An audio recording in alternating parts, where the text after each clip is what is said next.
me something, it might just take the pain away.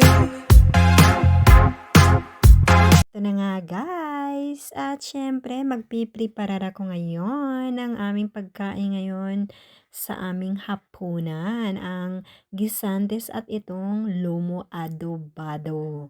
So super super duper ang sarap nito guys, kaya umpisahan na natin. Syempre, ito ay bubuksan ko dito para naman ay maluto natin siya. Dahil kung hindi ko siya bubuksan, ay hindi talaga siya maluluto. O, diba?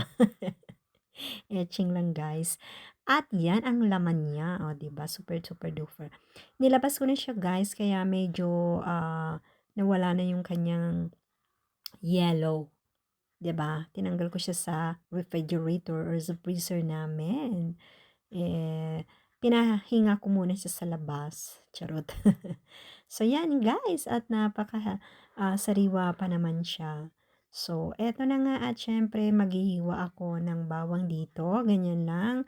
Tatanggalin ko lang yung pinakaulo niya, both side. At syempre tatanggalin ko yung kanyang mga balat-balat at pipit-pitin ko siya guys, and then hiwa-hiwain ko siya ng maliliit. Yan lang muna ang aking gagawin ngayon. Siyempre, step by step. O, diba? Ganon lang yun. Pasensya na kayo sa aking pagbo-voice over kasi pag ganito ang boses ko guys at mahinhin, mahina, ay nakakapag isip ako kung anong words ang idudugtong ko. Kaya pasensya na kayo. Kaya binabagalan ko ang aking pagsasalita kasi mas maganda na yun. Kasi kung hindi, mali-mali ang aking sasabihin dito. Kaya naman, pagpasensyan nyo na yung aking pagbo-voice over. So, eto na nga guys, at pinipit ko na siya, and then tinatanggal ko na yung kanyang mga balat-balat. Actually guys, gustong-gusto ko yung balat lalo na sa sinangag. Yun ang aking ginagawa. Mas gusto ko yung bawang na may balat na ganyan. Kasi ang bango-bango niya, 'di ba? Kayo din ba ganyan ang inyong pagsinangag may balat-balat? So, ako guys, ganyan ang ginagawa ko. So, ito na nga at continuamos dito sa bawang na aking hiniwa-hiwa na maliliit. At dito naman ay papainit tayo ng mantika sa kawaling ito. At dito ko syempre lulutuin yung ating gisantes or green peas. At ito na nga guys, nung mainit na yung mantika ay nilagay ko na yung ating bawang or ahos ang tawag sa amin dito. Pasensya na kayo sa aking pagbo-voice over kasi nag-iba yung aking boses. Ganun yun guys. Kasi alam nyo ba, super duper late na ako dumating ngayon kasi nga nag-work pa ako. So, eto na nga guys, at pag papula-pulahin natin siya at kapag pulang-pula na siya, wag yung sunog ha, mapula-pula siya, toasted ng ganyan ang kulay, brown-brown, ay ilalagay ko na yung ating pampalasa, yung chicken cubes. Kasi guys, mas gusto ko yung chicken cubes, inilalagay ko dito kahit sa sinangag o sa anumang luto or spaghettis. Ang pagluto ko ay niluluto ko rin muna yung ating chicken cubes o pampalasa kasi pag natunaw siya at inilagay nyo yung vegetables or kanin or kung pasta, ay ang sarap-sarap niya. Dumidikit talaga guys yung lasa niya, yung chicken cube sa ating pagkain. O kaya naman, ganyan ang gawin ninyo. Yun ang troko ko, ganito.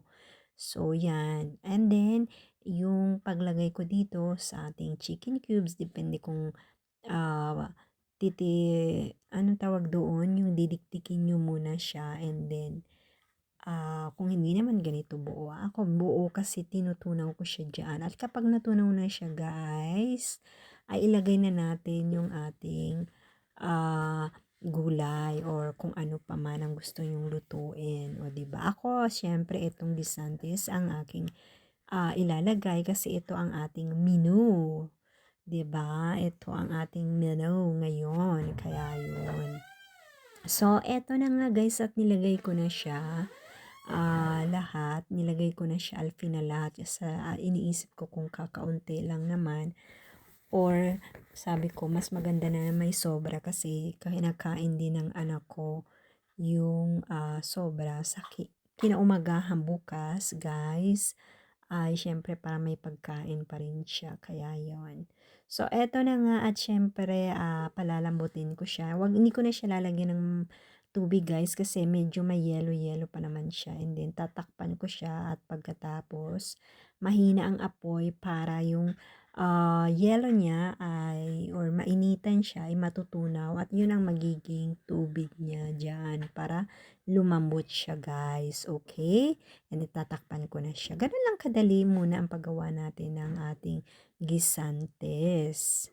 Eto na nga yung ating lomo adobado naman guys na super super duper sarap. Napakalambot nito, napaka-tender naman talaga, kaya yan. So eto guys, dito sa gilid ay hiwa-hiwaan natin kasi kung hindi ay lulobo siya guys. Kaya mas maganda na may hiwa-hiwa sa gilid. At ang pagpreparar ko nito ay uubusin ko siya guys para meron kaming pagkain ngayong gabi and then para mayroon ding tira para bukas yung anak ko kasi gusto niya. Kaya guys, eto na nga at samahan niyo ko kung paano ko ginawa yung aking karne or ginawa or piniparar pala a la plancha ganyan, 'no? Yun ang ating gagawin. Ito na nga guys at tapos na ako sa aking paghiwa-hiwa dito sa gilid, 'di ba? Nilagyan natin siya ng hiwa-hiwa sa gilid para ang pagluto nga natin ay hindi siya lumobo yung karne sa gitna, okay? At ito naman nga guys, yung ating sibuyas na malaki, hihiwa-hiwain ko siya ng gusto kong hiwa.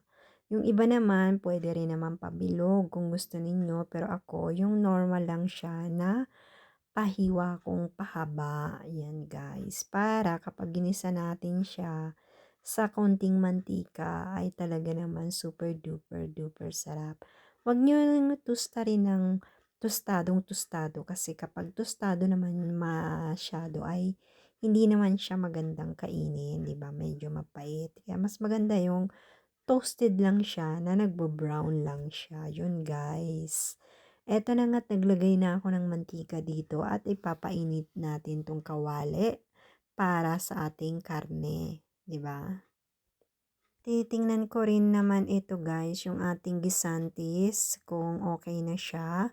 So, kailangan malambot na malambot para super duper na masarap yung ating gisantis. Malinamnam kasi guys kapag malambot yung gisantis, 'di ba? Masarap siyang kainin kung kaya yon.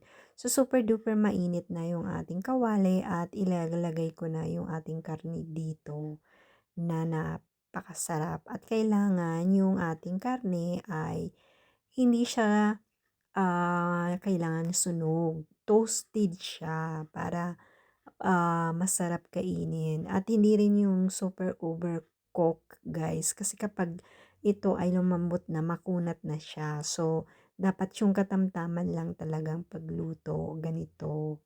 Mga 1 minute, 'di ba, ganyan. Iday buwelta, so pagkatapos niya dito sa kabila ay dito naman sa kabila.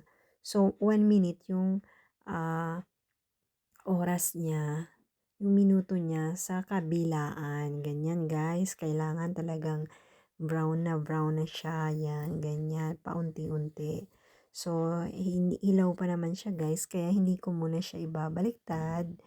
And then kapag nakita na natin na super super duper na nakita natin na brown na talaga siya, yan, baliktarin na natin. At syempre maghihintay na naman tayo ng segundo lang guys kasi naluto na natin yung una kasi ganun yun. Kapag sa una pa lang kailangan siya toasted ng ganito, nagbo-brown talaga siya para kapag binaliktad natin, luto na rin siya. Ganun yun guys. O, at eto na nga, hanguin ko na dahil luto na siya. At Siyempre ilalagay ko naman yung ating second batch dito guys para maluto na natin at kami makakain na kasi super duper gutom na talaga ako at super duper pagod ako. Pero dahil alam nyo naman, dahil tayo ay magulang or nanay, kailangan paghandaan natin ang ating anak. Lalo na sa sa party ko ay kailangan ako lang ang lahat gagawa. Bueno, tinutulungan naman ako ng anak ko, kaya lang siyempre sa pagkakataon na ito, ako ang magluluto ngayon kasi nag-study siya guys. Kaya yun. So, eto na nga ang ating second batch ng pagluluto ng karne at siyempre, yan. And then, ay kailangan lutuin natin ng maayos para hindi tayo masaktan guys or sumakit yung ating mga tiyan or magkasakit tayo, 'di ba? At ito na nga at titingnan ko ulit yung ating gisantes kung luto na nga ba. So guys, nako, napakasarap naman talaga ng sa kulay pa lang, talagang luto na siya at super super duper sarap. Ang tamis-tamis niya guys. Alam niyo naman ang gisantes. Kumain tayo ng kumain ng mga green na gulay kasi masustansya po yun, 'di ba? So, grabe talagang super duper sarap at super lambot na guys. Papatayin ko na ang apoy guys dahil okay na yan at takpan natin para hindi siya lumamig o 'di ba? At pupunta naman ako dito sa karne at binaliktad ko na nga. Ito na yung ating second batch at siyempre meron pa rin akong lulutuin dito na last na ating pagluto ng karne. Ito na nga ang ating last na 2 piraso na lang na karne guys. Kaya yan, binaliktad ko na rin. Dapat ganyan ang kulay lang, 'di ba? Hindi super duper sunog at hindi rin super super na hindi pa luto. Kasi kapag hindi pa luto, hindi rin masarap kainin guys. Alam niyo na, 'di ba? Kaya mas magandang lutuin natin ng maayos ang ating mga pagkain guys. Pinaglulutuan natin ng karne ay pwede rin natin dito na rin lang lutuin yung ating sibuyas kasi para malinamnam yung lasa ng ating karne guys na pinagprituan dito ay pwede natin gamitin dito sa sibuyas kasi yun naman talagang ingredientes natin na kailangan ilagay natin to sa ibabaw. Kaya super super duper sarap. Ay nako guys, gayahin nyo dahil kapag ito natikman nyo talagang grabe. Talagang ang masasabi ko ay super duper duper duper duper sarap. Kaya yan. So eto na nga, nilagay ko na yung sibuyas at syempre halu-haluin ko na ng maayos at kailangan ito guys ay toasted ng konti. Hindi yung sunog toasted yung sinabi ko nagba-brown brown. At ganito na nga nilagyan ko siya ng takip para maluto siya kaagad at pagkatapos ay hahalu-haluin ko ulit siya para naman maluto talaga yung kanyang sibuyas. At kapag luto na guys, ganito ang gawin ninyo, ibabaw nyo dyan. At eto na nga ang aming preparasyon sa aming pagkain ngayong hapunan. 'Di ba? Ang kasarap guys, sinasabi ko sa inyo. 'Di ba? Siyempre guys, unang-una ay magpasalamat tayo sa Panginoon Kristo sa lahat ng biyaya na natatanggap natin sa ating pang-araw-araw, magmula umaga hanggang sa ating pagtulog. At siyempre, ipinapanalangin ko lahat ng taimtim dito. So guys, hindi na rin ako magsasabi kung anong pinagdasal ko kasi alam niyo naman siguro, 'di ba? At eto na nga guys, umpisahan na natin ang aming kagkain ngayong dinner na to na super super duper sarap. Kaya naman kain po tayong lahat. O 'di ba? Grabe. Super duper, nakita nyo yan, yung kulay na yan, yung sibuyas at saka yung karne. Ay naku, tapos lagyan nyo ng mayonnaise guys. Isong luho, 101% para tayong nanalo sa loto, 'di ba?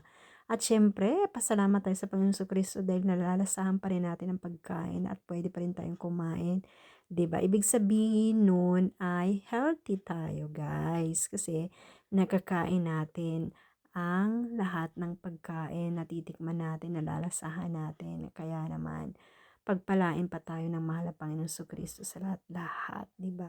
Kaya tingnan niyo guys, super duper duper sarap at napaka-tender niya, oh 'di ba? Kaya naman, kain tayo. Grabe, super duper. Kaya yan, kain na kayo guys dahil talagang napakasarap at gayahin ninyo magluto kayo ng ganito dahil ay nako, kapag natikman niyo 'to guys, hindi niyo na makakalimutan yung lasa, hahanap-hanapin niyo na. Meron din ako diyan na tea na chamomile and then yung, sa anak ko naman ay tubig lang, mineral water. So guys, hanggang dito na lang po ang aking pagvo-voice over at aming pagkain. Siyempre nagpapasalamat po ako sa inyong lahat, sa lahat-lahat ng inyong pagmamahal at pagyakap. At lagi ko ngang sinasabi kapag lalabas ng bahay, dalhin niyo pa rin si Mr. Miss Pasensya para buhay laging masaya. At guys, mag-subscribe, like, and share. At syempre, itag ninyo sa aking Facebook account para kayo ay manalo. Okay? At yung Gcash.